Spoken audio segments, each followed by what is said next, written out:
बालेन शाह नेतृत्वको सरकारदेखि प्रचण्ड डराएका छन्, आत्तिएका छन् र आत्तिएर उनले आज भनेका छन् सरकार विरुद्ध घेराबन्दी गर्न वामपन्थी तथा लोकतान्त्रिक शक्तिहरूलाई प्रचण्डले आह्वान गरेका छन् र उनले भनेका छन् सबै पुराना शक्तिहरू एकजुट भएर अहिलेका बालेन सरकारलाई घेर्नुपर्छ र घेराबन्दी गर्नुपर्छ भनेर प्रचण्डले आज भनेका छन्। प्रचण्ड बालेन शाह नेतृत्वको सरकारदेखि डराएका छन्, आत्तिएका छन्, किनभने बालेन शाह नेतृत्वको सरकारले जति पनि पुराना दलहरूले गरेका घटनाहरू र पुराना दलले गरेका भ्रष्टाचारी कुराहरू सबै छानबिन गरेर कानुनी दायरामा ल्याउने उनले बालेन सरकारले भनिसकेको अवस्था छ र त्यसदेखि अहिले प्रचण्ड डराएका छन् र प्रचण्ड पनि जनआन्दोलनका क्रममा र 62-63 को महाजनआन्दोलन जुन भएको थियो नेपालमा त्यसमा पनि दोषी ठहरिने देखिएकाले र विभिन्न घोटालामा पनि प्रचण्ड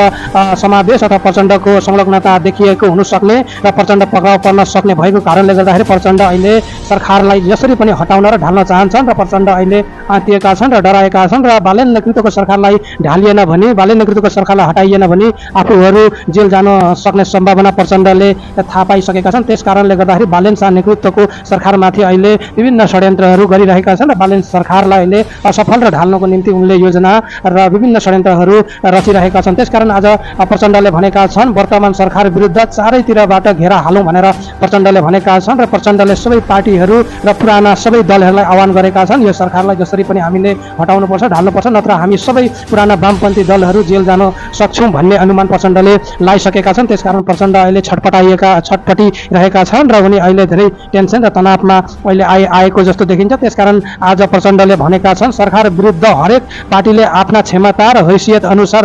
देशभरबाट काठमाडौँमा 5-7 लाख मानिसहरूलाई उतार्नु पर्ने र प्रत्येक सदरमुकाममा 1 लाख, 1.5 लाख र 5 लाख जनता उतार्ने हो भने एकै दिनमा अवस्था उल्टिन सक्छ र यो सरकार बालेन सरकार ढल्नु सक्छ भनेर आज प्रचण्डले भनेका छन्। त्यसैले सबैले समयमै सोच्नुपर्ने अवस्था आएको छ,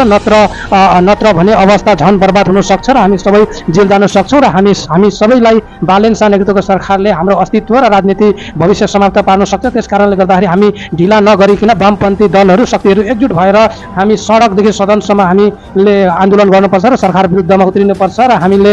प्रत्येक जिल्लाहरूमा 1-1.5 लाख मान्छे उतारेर काठमाडौँमा पनि 5-6 लाख मान्छे उतारेर सरकार विरुद्धमा हामीले आन्दोलन गर्नुपर्छ। नत्र भने यो सरकार यतिकै चलिराख्यो भने 5 वर्षसम्म यसरी गइराख्यो भने हामी पुरानो शक्तिहरू कोही पनि रहनेवाला छैनौँ, हाम्रो बास सबै जेलमा हुनेछ भनेर प्रचण्डले भनेका छन्। किनभने अहिलेको 2/3 बहुमतको सरकार छ, राजपाले 2/3 बहुमतको सरकार पाएको छ र उसलाई कसैले पनि हल्लाउन सक्दैन, उसलाई कसैले पनि गिराउन सक्दैन। तर जनताले मात्रै यो 2/3 को सरकारलाई गिराउन सक्ने भएको कारणले गर्दाखेरि जनतालाई हामीले उठाएर यो सरकारलाई गिराउनको निम्ति हामी अग्रसर हुनुपर्छ, हामीले ढिलो गर्नु हुँदैन भनेर प्रचण्डले आज भनेका छन्। र प्रचण्डको यो कुरा सुन्दाखेरि प्रचण्ड बालेन शाह नेतृत्वको सरकारदेखि धेरै डराएको र आत्तिएको जस्तो देखिन्छ र उनी अब पक्राउ पर्ने अथवा हामी पुरानो वामपन्थी शक्ति कम्युनिस्टहरूलाई जेल हाल्ने सम्भावना अथवा सङ्केत उनले पाइसकेका छन्। त्यस कारणले गर्दाखेरि अब हामीले ढिला नगरिकन सरकार विरोधी काममा अघि बढ्नुपर्छ र सरकारलाई उल्ट्याएर असफल पार्नै पर्छ भनेर प्रचण्डले सोचेका छन् र प्रचण्डले सबै भविष्यमा हुन आँटेको कुराहरू थाहा पाएका जस्तो छन्। त्यस कारणले गर्दाखेरि आत्तिएका छन्, डराएका छन्। बालेन सरकारले आफ्नो सबै कामहरू 1-2 वर्ष कामहरू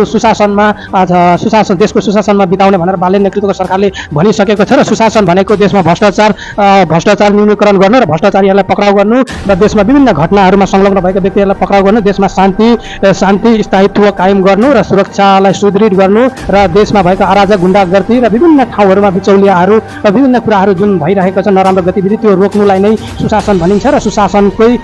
पहिलो कदम भनेको बालेन सरकारले लिएका छन् र त्यसमा सुशासन त्यसपछि मात्रै विकास भनेर भनेका छन्। त्यस कारणले पुराना दलहरू, पुराना वामपन्थी शक्तिहरू अहिले छटपटाएर अहिले उनीहरू तर्सिएको अवस्था छ र बालेन सरकारलाई जसरी पनि हटाउने षड्यन्त्र उनीहरूले रचिरहेको अवस्था देखिन्छ।